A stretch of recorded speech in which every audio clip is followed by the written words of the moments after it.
Hello employee, this is tape 2 of a mandatory educational program for all staff here at the Malto Train Company. In this tape we will refer to the different types of locomotives you will be using on the job site and the differences between them. The first locomotive is the F7EMD, the General Motors Electromotive Division first manufactured the F7 diesel electric locomotive in February 1949. All major railroads ceased manufacturing of these locomotives after 1953. However, this company and 2 others are the only companies left in the world still manufacturing this type of locomotive, and the Malto Train Company is the only official railroad still producing them as well. This locomotive is one of the more famous ones from history, commonly known from its use by the Santa Fe Railroad from 1949 to 53. The F7 was one of the most important locomotives in American railroad history. The F7 helped replace steam locomotives across North America and became a symbol of the diesel era. Its streamlined bulldog nose design and reliable diesel-electric technology made it both powerful and recognizable. The F7 used a 16-cylinder EMD 567B diesel engine that produced 1,500 horsepower. Railroads often operated several F7 units together in what was called an ABB set, meaning 2 lead units with cabs and 2 cabless booster units. Together, these 4 locomotives could produce 6,000 horsepower, giving them enough power to pull long freight trains and heavy passenger consists across the country. Unlike steam locomotives, the F7 required less maintenance, fewer crew members, and could travel longer distances without frequent servicing. This efficiency helped railroads transition away from steam power during the 1950s. The locomotive became especially famous on the Atchison, Toke and Santa Fe Railway, where it wore the legendary red and silver war-bonnet paint scheme. F7 locomotives hauled both freight and passenger trains and became closely connected with the golden age of American railroading. Although newer locomotives eventually replaced the F7, many still survive today in museums and on tourist railroads.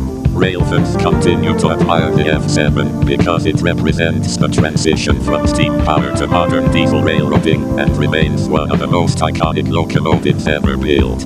The second locomotive is the MDSD-40-2. The MDSD-40-2 was one of the most successful freight locomotives ever built and represented a very different era of railroading than the older MD-F7.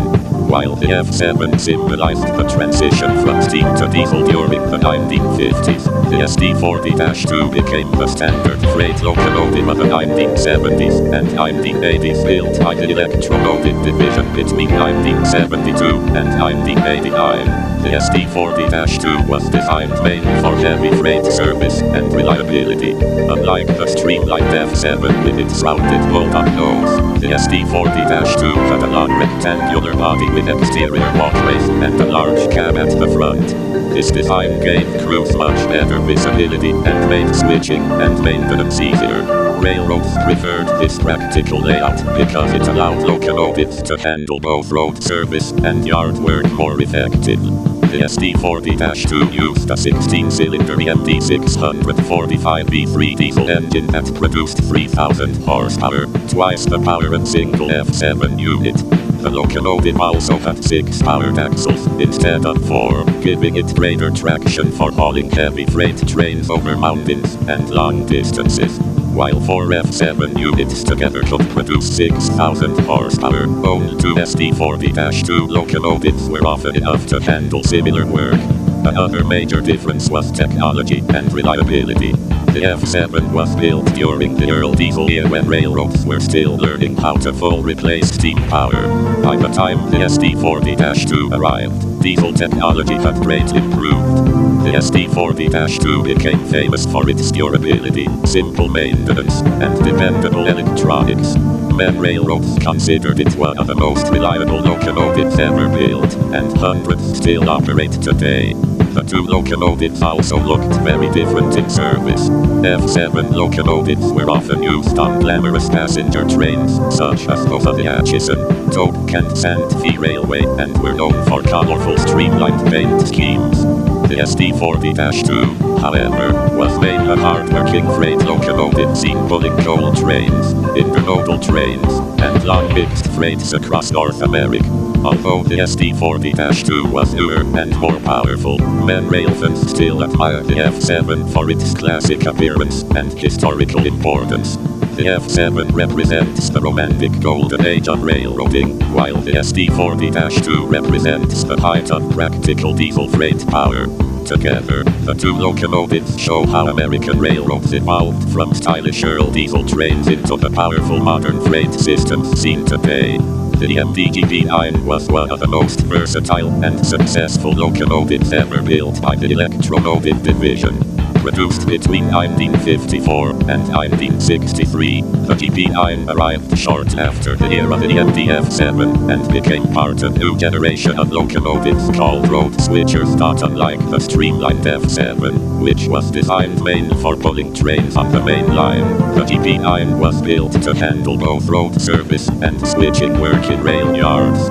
The GB9 used a 16-cylinder MD567C diesel engine that produced 1,750 horsepower, slightly more than the F7's 1,500 horsepower.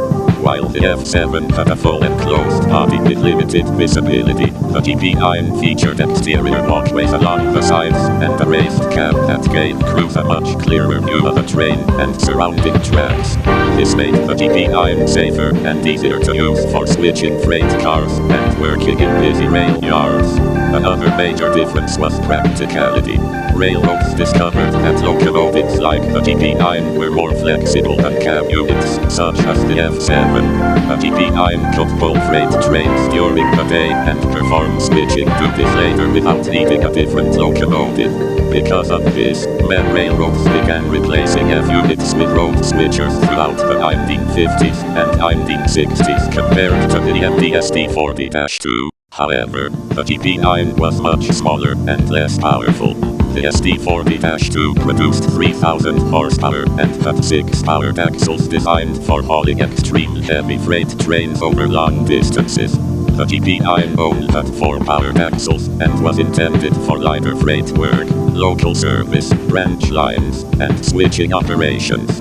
While the SD40-2 became known as a heavy mainline freight locomotive, the GB9 became famous for its flexibility and usefulness in nearly every type of railroad operation. The GB9 also came from an earlier era of diesel technology. It still carried some of the classic styling and sounds associated with 1950s railroading, while the SD40-2 reflected the more industrial and standardized appearance of later freight locomotives from the 1970s. Even so, the GB9 proved incredibly reliable, and men remained in service for decades after their construction. Today, the GB9 is remembered as one of the locomotives that full cemented diesel power in North America. If the F7 represented the stylish beginning of the diesel age, and the SD40-2 represented the peak of heavy freight diesel power, then the GB9 represented versatility.